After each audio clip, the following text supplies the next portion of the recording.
Okay, so here we are with part 6. And in this episode, I want to look at some previous information that we've presented, particularly in part 5. And I want to look at information that has come to light since uploading that episode, and see the information that has come to light since uploading part 5 as validation in some way, verification that we're kind of on the right lines here in this series, and the Synchronical and the You Believe in Magic as well. But let's just get into that. So let's just take a look back at some images from part 5. We looked at how these Saturn-related images, the hexagon, the cube, rings, the seal, seem to crop up a lot in logos of organizations pushing developments in a kind of future society, developments in tech, in travel, in health, in travel-related tech and health-related tech, etc. These symbols, Saturn-related symbols, the cube, the hexagon, the seal, rings, Saturn-related images, they seem to pop up a lot in logos of various organizations that are quite central to what is happening in the world at the moment. So let's just remind ourselves of that from part 5. We did a little collage of images that I'd found that contain things like the cube, the hexagon, the seal, rings, etc. And there's this idea that the hexagon is a 2-dimensional version of a 3-dimensional cube, and when you put the 3-dimensional lines into a hexagon to make it into a cube, you get Saturn's seal forming as well. And that was in part 5. And since I included these images in part 5, since I uploaded part 5, there have been some developments and information that has come to light that kind of validates or verifies where we're going with this series and the ideas in this series and the Synchronical and Do You Believe in Magic, etc. So let's just get into that kind of information that's come to light since uploading part 5. And I'm sure we all remember this, Cyber Polygon and the online conference back in July this year. And its little tagline here, developing secure ecosystems. This was kind of chaired by the World Economic Forum, of course. A lot of you people will be familiar with this already. But if you go to the World Economic Forum's website, which kind of is the flagship organization for Cyber Polygon, and you look at their related logos and information regarding Cyber Polygon, you get an abundance of hexagons. Lovely hexagons there.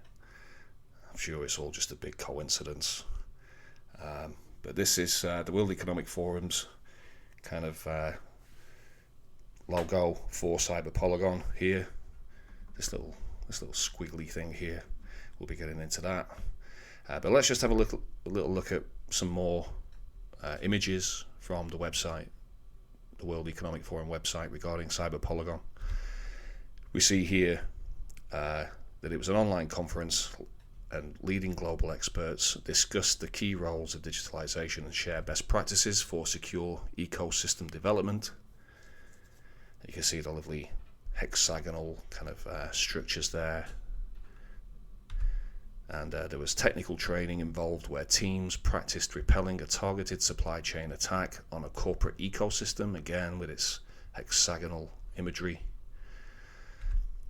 An abundance of hexagons, it would seem, over at Cyber Polygon, all to do with digital cyber resilience, global cyber resilience. And there's a nice one here, a hexagon surrounded by 6 other hexagons, so 6 pointed with a hexagon in the middle. And that was the concept for the 2021 Cyber Polygon. The ever-expanding digitalization tightens the interconnectivity between people, companies, and countries. The secure development of ecosystems across the globe will determine the future of humanity for decades to come. Very bold statement there about the future. And there was a video that accompanied CyberPolygon, almost like a sort of trailer for the event itself. And you can watch this video. And we're going to be having a look at it now. I'm not going to play the video. I don't want to be kind of copyright strike. You know, I don't want YouTube to sort of attack my channel. So I'm not going to play it. I'm just going to show you some stills from it. So let's just get into the CyberPolygon trailer video. Still on YouTube, you can watch it. But it starts off with these images of a future world, the world of tomorrow. And it's a world of digital ecosystems. And it's a better world. It's got more services, more opportunities, and it's a future world. And I'm not going to highlight these two images that are contained in this this collection of stills. I'm going to leave it to you, dear viewer, to see if you can spot a couple of instances of a Saturn-related image. Happens twice in these stills. I'm not going to point it out. I'm going to leave it up to you to see if you can see it.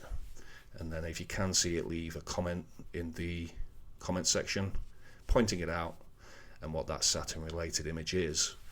And if you do that, if you get it right, first one to get it right will win absolutely nothing. But I'm going to leave it to you to see if you can see it. But just getting back into the idea of the video, this world of tomorrow with its more services, this better world of more services and more opportunities, in the video is ticking along very nicely. It centers around this tower, this central tower, and these other towers that surround the central tower. They're all pulsing with this lovely blue light. And so is it a cyber world, or is it a future world? Are these buildings, or is it the inside of some sort of cyber world? It's difficult to say at this stage. But it all seems to be going very swimmingly in the video. But unfortunately, in this better world of tomorrow, this future world with more services and more opportunities, unfortunately, according to CyberPolygon, there are more risks. And this individual here, this hooded individual with his bag, makes it into the bowels of the new normal headquarters and manages to disrupt everything, and they press this button and all hell breaks loose, and an army of drones is released, and they begin to attack this future world. They attack these towers. So you can see these drones here flying around, and they attack these blue towers and turn them red, and they start to dissolve and disintegrate, and the equilibrium is disrupted. And CyberPolygon asked the question, how to ensure confidence and safety? And it all, from this point on, seems to center around this tower here, this central tower. And if we look at the next few images from this video, and this tower, the top of this tower here, this central tower, features a giant hexagon. And I was just astounded when I saw this. After uploading part 5, I just thought this was a direct hit. But it gets better, because into this picture here, in this video, comes a pyramid, no less. And not only is it a pyramid, it's a pyramid without a capstone. At this stage, I thought they were just kind of having a laugh with us. You know, let's get the crazy conspiracy theorists really talking about this one. But eventually, this pyramid slams into this hexagon, and there we have this lovely Saturn imagery here. The hexagon surrounded by a ring. So the North Pole hexagonal configuration surrounded by a ring. Beautifully synchromistic, this image, totally resonant with Saturn. and this pyramid slamming into this hexagon creates this shock wave, and the shock wave kind of spreads out.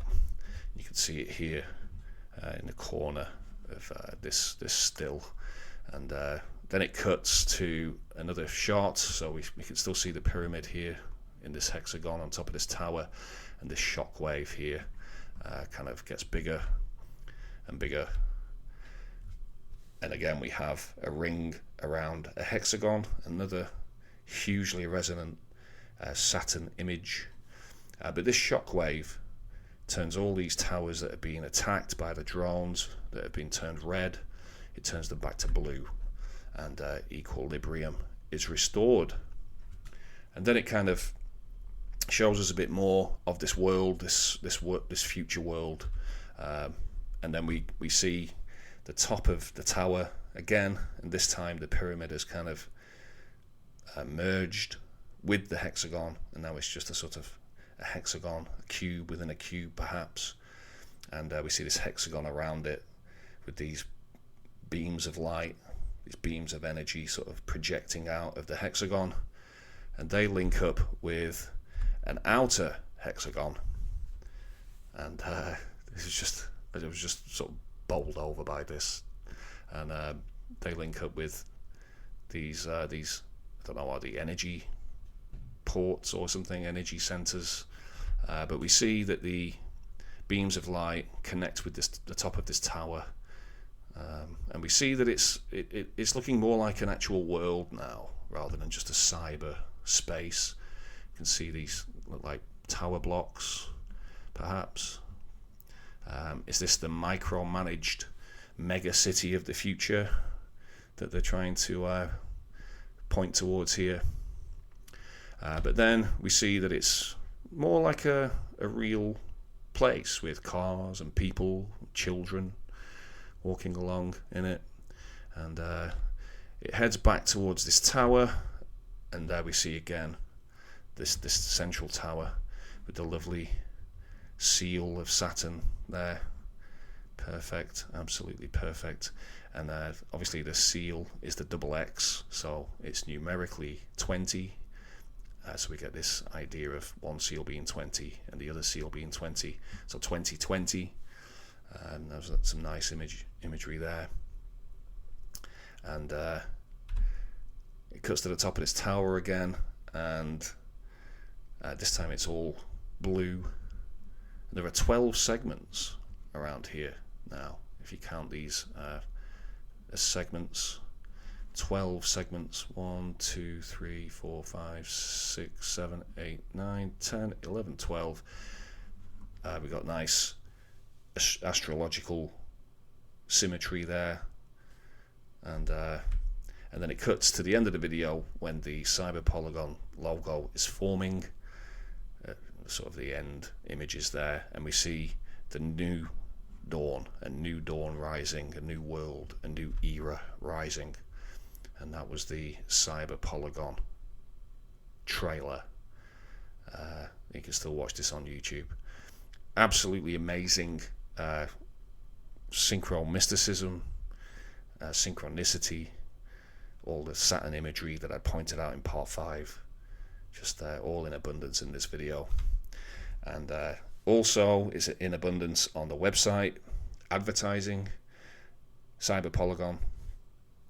And this image, this central logo for Cyber Polygon, I'm going to say it's a cube, because when you put the cubic lines around it, the kind of swish thing, the logo happens identically 3 times.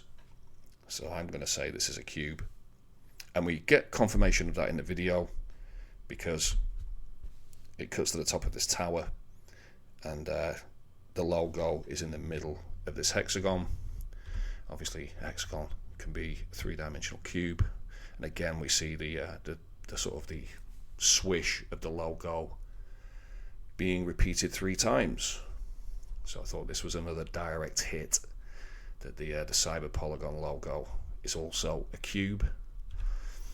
And this video, with its amazing Saturn related imagery, this synchron mysticism, this resonance, was created by some sort of organisation called Buy.Zone, and we know that they are an official partner involved in Cyberpolygon with the World Economic Forum. So this is an official video for Cyberpolygon, and resonates perfectly with part 5 that I uploaded back in May. So if you do a little side by side with this, we get a Cyberpolygon video with its Saturn related imagery, the seal, the cube, the hexagon, etc. And my upload of the Occult Significance part 5, where I pointed out the same sort of imagery. My video was uploaded before the Cyberpolygon video, so I'm going to call this a direct hit. We're onto something here. The information I'm presenting is leading somewhere.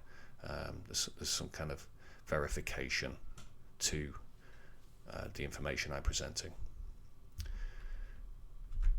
So I just want to get back to the model, and this model, obviously from the Synchronicle, the Solar King and the Lunar Queen,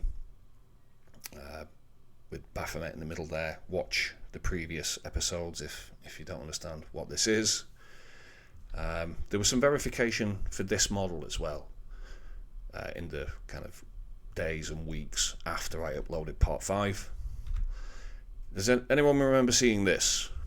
I'll blow it up a little bit because it is tiny there, but that's it enlarged. This was the YouTube ident for Pride week or month or 2 months or the 6 months or whatever, however long it goes on for. This ident was there whenever you went onto YouTube. I noticed it in sort of June, maybe mid-June.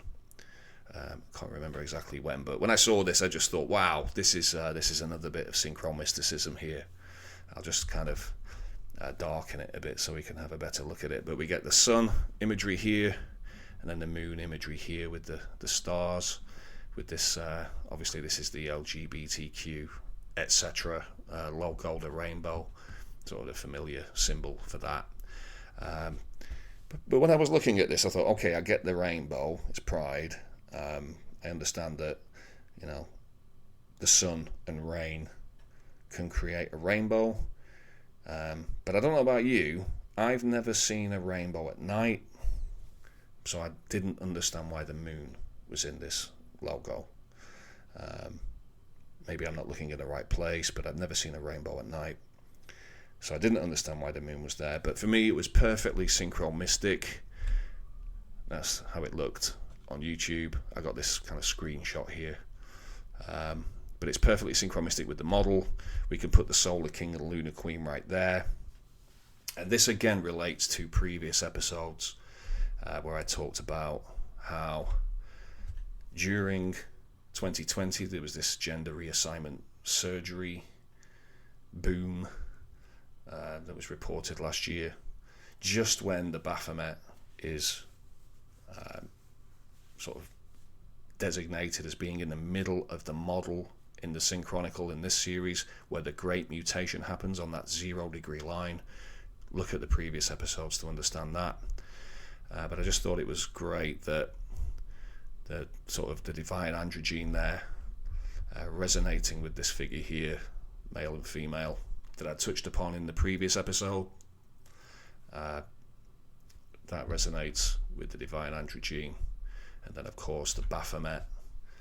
So I just thought this was amazing that this should be the YouTube ident for Pride month or year or whatever it is these days. And this was also featured on YouTube after I uploaded the previous episode. Again, great synchro mysticism, synchronicity. And the rainbow, of course. The rainbow, we've seen a lot of that, particularly in the UK, with it being this kind of the main logo, if you like, for this so-called crisis. And it was everywhere at one point, all over the mainstream media, and it was also in windows of homes and offices, and everywhere you went it seemed to be there.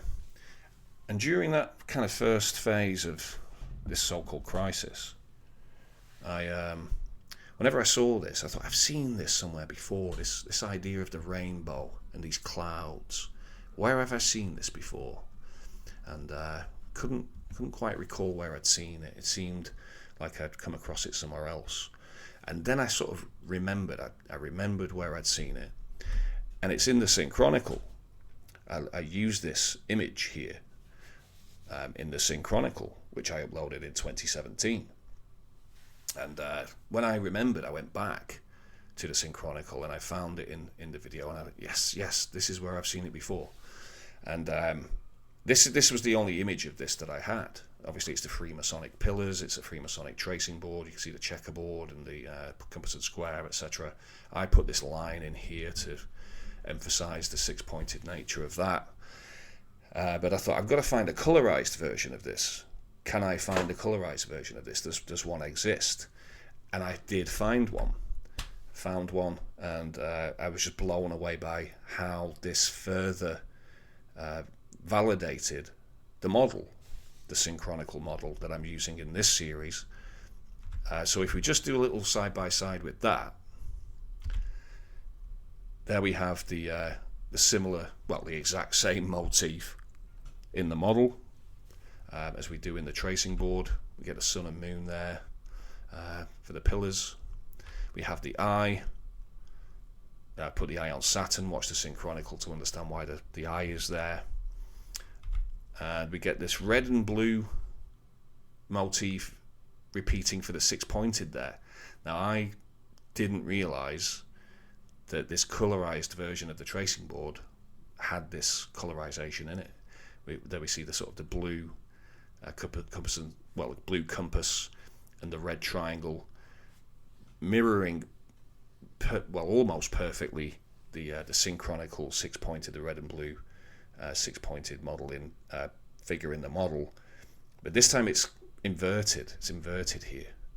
So the red one's pointing down and the blue one's pointing up. And I didn't realize this was in here until I found the colorized version of it. So that was another huge synchromistic moment for me. I was blown away by that. And this crown as well in the middle here. Look at part 5 for some information on the crown being included in the model. But just moving on, what else do we get? We get the rainbow in this image, the tracing board imagery, so central to the last 18 months or so at the time of making this video. I was just blown away by how this image that you see, you did see everywhere that you went, should be in the Synchronicle video in this image. So perfectly resonant with our current era. And that was another great piece of synchromysticism for me. And then this was another great bit of synchromysticism, I thought. This was released in June this year, so about a month after maybe 6 weeks after I uploaded part 5. It's this dance, these robot dogs, these repulsive machines. I hate these things. If I see these on the street, it's all over. I mean, we've entered into a nightmare world. But these robot dogs, they're all standing sort of in a line here, one in front of the other. If you haven't seen these before, I'm pretty sure that you have. But this is what they look like. This is a mainstream media sort of article about them, video. And they do this dance. They do this dance in this video, these repulsive machines. And what's the first move that they do? Well, the very first move that they do is a six-pointed. And I just thought, wow, this is just so great. This is great synchromysticism. And if that's not enough for you, if we take a look at this image again and we focus in on that little area there, blow it up, and that's what it looks like. It's another six-pointed. So I was absolutely blown away by this repulsive collection of repulsive machines that really shouldn't be anywhere near public areas or any area of life whatsoever. But then we had this is, I also found this, and this is from a bit earlier this year. I think it was like February time, something like that. But I came across this in somebody else's information, and I thought, I've just got to include this. I found this after uploading part 5, but it's from, I think, February this year sometime, but I found it after uploading part 5. This is this dance that everybody seems to be doing. Everyone apart from me, of course. But here they are, here were the first responders, all masked up there, and they end up doing this dance. You've got some army there and police and horse-mounted police there, and they all do this dance. They're all dancing around doing this dance, and this in this same video it cuts to them dancing some more there, and then it cuts to another group of first responders, army, police, fire, etc., paramedics. They all start dancing around, having a lovely time dancing around there. And then it cuts to another group of first responders who are also going to do the dance in front of a pyramid, no less. The second pyramid of this episode. I don't want to appear like a pyramid pointer here, but I think this is quite interesting. But they all start doing this lovely dance as well. They all are dancing around with their masks on. And then when you look at this image, and then in the video they cut to a sort of a bird's eye view of this dance that they're doing. You get this. You get a lovely seal, a lovely satin seal there. So I thought this was great to put in. Lovely bit of synchro mysticism, validation in some ways, verification of the information presented here. So I thought that was key. So what's happening here? This pyramid and the hexagon, this pyramid and the dance, and of course we have the seal. We have this six-pointed, and the six-pointed on the thing that's doing the six-pointed. What's going on with this, and what is it with this name here, the name of this dance? Well, we're going to be getting into that in future episodes. But I just want to now go back to this model, and I want to focus in a little bit more again on the Baphomet and some information that I found since uploading the previous episode about the Baphomet. And obviously the Baphomet is what was created by Eliphas Levi. He was a 19th century occultist, French occultist, poet, author of many books about magic, Kabbalah, alchemy, occultism.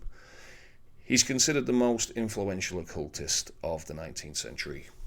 The accolades that he has are that he was the last of the Magi, the father or godfather of modern occultism, and he was a reputed ceremonial magician in the world of the occult.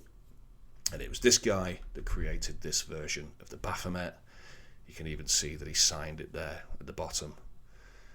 Eliphas Levi, his name is there on this image. And I came across this. This is an essay written by somebody called Julian Strube. And I had a read of this. It is very interesting. I recommend having a read of it yourself. And when you sort of look at this, it was written in 2016, so well before this so-called crisis started happening. And in this essay, there are lots of phrases and lots of repeated facts about Eliphas Levi and the Baphomet. Levi was a notorious socialist radical. He claimed to be the representative of a true Catholicism. There's this sort of idea that he was looking for true socialism, true Catholicism, linking the occult with those things. His Baphomet was a representation of this true doctrine, and the Baphomet was an embodiment of a perfect social order, according to Strube, and in some sense Levi himself. So let's just isolate these quotes and remember those. And just continuing through this essay about Levi's Baphomet, he talks about a social utopia and a symbol for the perfect government. There will be a universal religion that will finally be realized. So just isolate those as well. There's more here in the last lines of a chapter out of one of Levy's books, a posthumous book, which this chapter is entitled The Baphomet. Here we have this quote here that Levy heralded the establishment of the final universal religion on earth in an enthusiastic socialist tenor, the association of all interests, the federation of all people, the alliance of all cults, and universal solidarity. And that's all in this essay by Julian Strube, written in 2016. And when you look at all these quotes together that you can find in this essay, it's a very interesting read. I do recommend it. When you look at all these quotes, a social utopia and a symbol for the perfect government, the alliance of cults and universal solidarity, a new earth, a universal religion will finally be realized. This is interesting as well. It is faith based on science, and science elevated by faith. Follow the science. And the Baphomet is an embodiment of the one and only true tradition whose ultimate goal is the establishment of a perfect social order. When I read through this article, this essay, and saw all these quotes, it instantly reminded me of the Great Reset. The Great Reset. So when you bring these quotes back in, and then you bring in quotes from the World Economic Forum themselves about the Great Reset, well, they just chime in absolutely amazingly well. A social utopia and a symbol for the perfect government. Government should implement long overdue reforms for fairer outcomes, design a better world, the association of all interests, etc., and a universal solidarity here. And here's a direct quote from the Great Reset. Societies could be poised to become geared towards more solidarity. They're going to build a better society.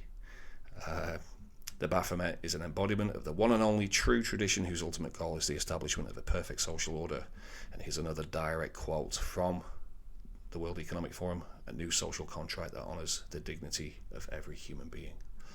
So I thought this was absolutely key to include in this episode, in this series, that the Baphomet, created by Eliphas Levi, when you look at what Levi said himself about the Baphomet and what it represents, it chimes in perfectly with the Great Reset and what they want to achieve with the Great Reset. So let's just put that into a little bit of context here. This is the sort of the image that puts into context the Great Mutation, which happened last year, in December last year, 2020. The Great Mutation was the conjunction of Saturn and Jupiter on this 0 degree line here between Capricorn and Aquarius.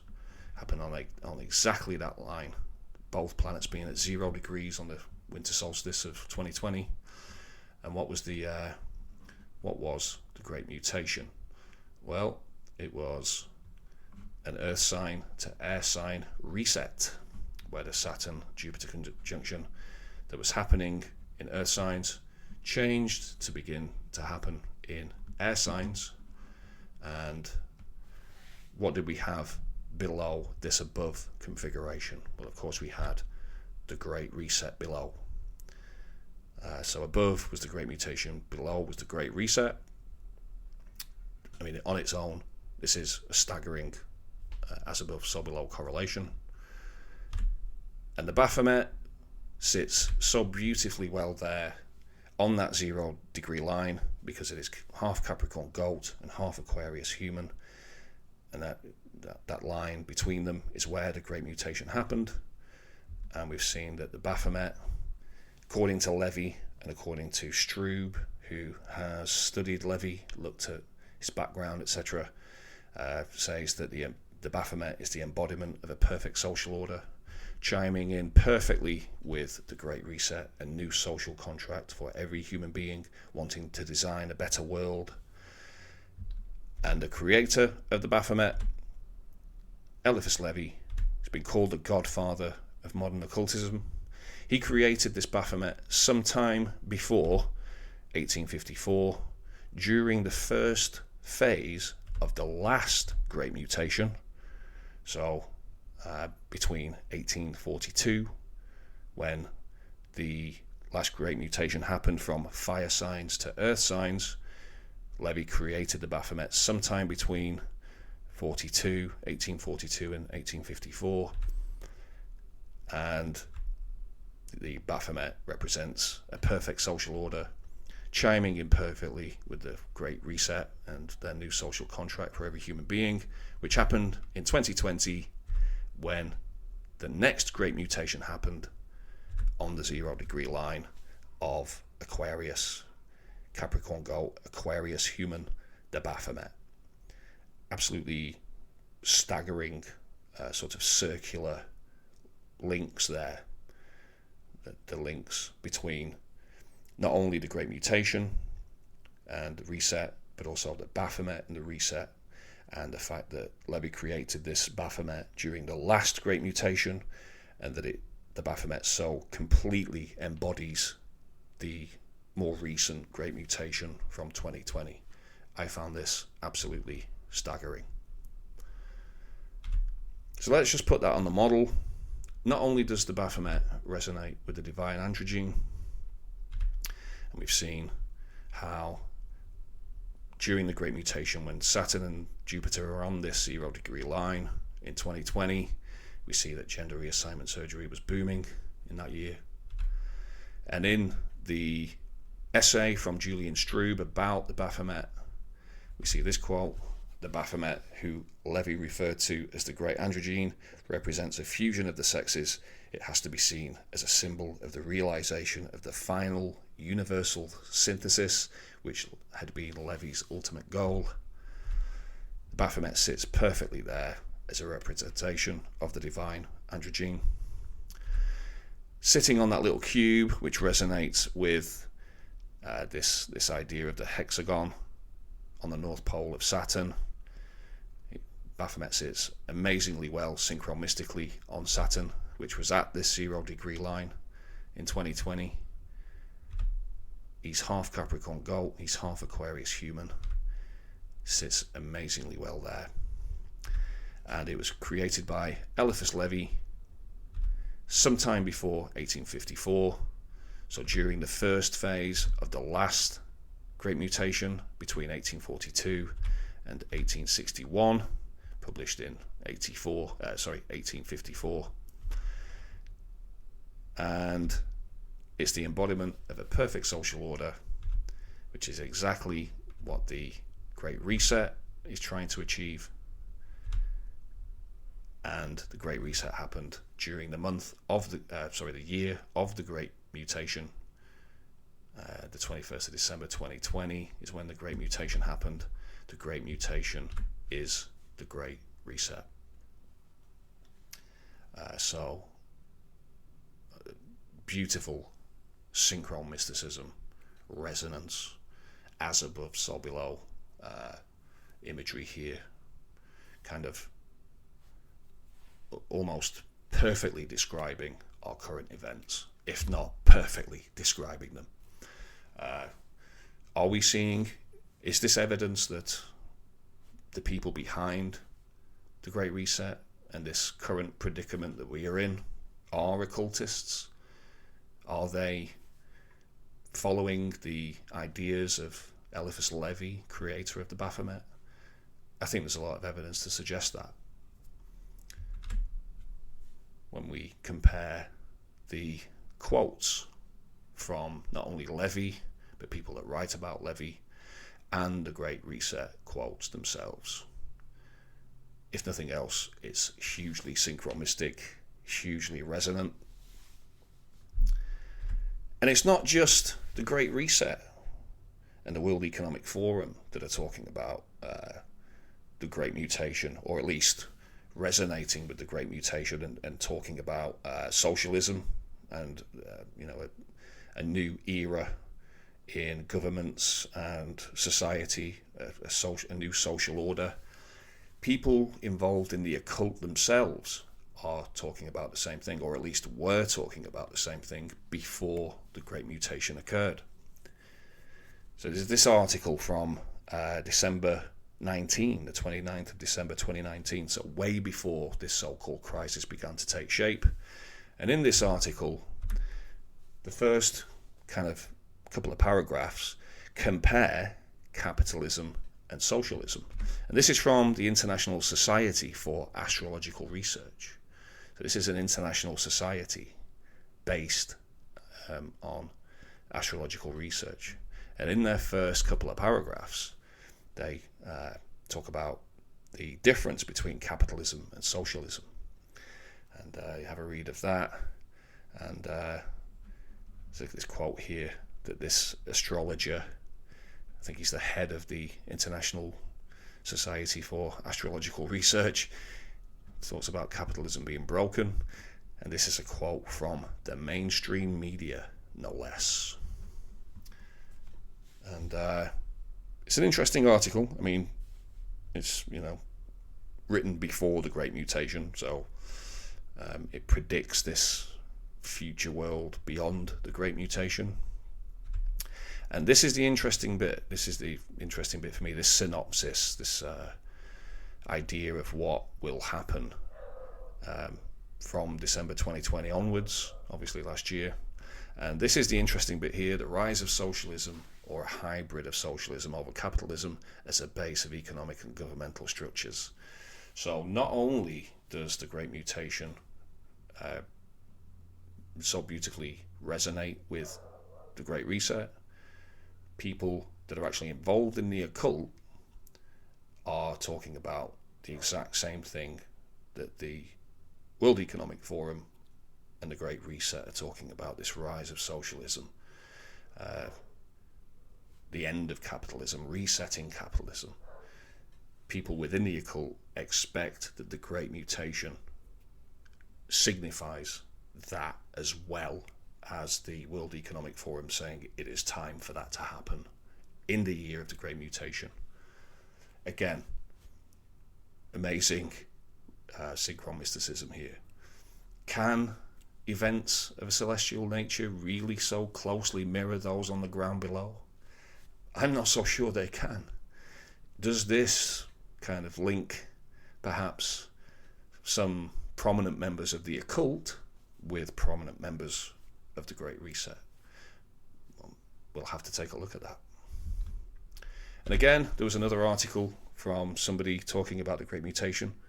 Socialism could win in November. And again, this was written in February 2020, so way before the Great Mutation actually happened and before this so-called crisis really started to take hold.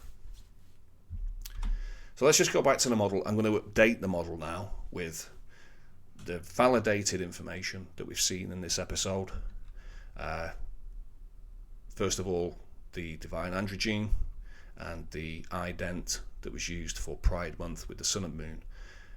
That's convinced me now we need to put the rainbow, which also reflects this so-called crisis. We're going to put a rainbow in here. So I'm going to put it there where this kind of arch is on the Baphomet.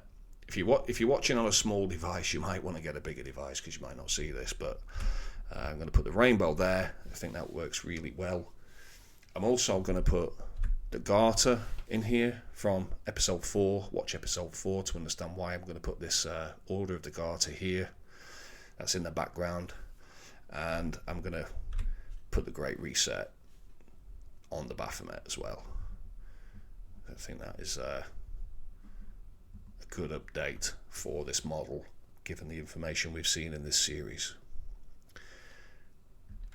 But what is it? What's happening with all this Saturn-related imagery in pushes for big tech, health, health-related tech, travel-related tech, smart homes, etc. These AI creatures, these repulsive machines as well. This video from Cyberpolygon.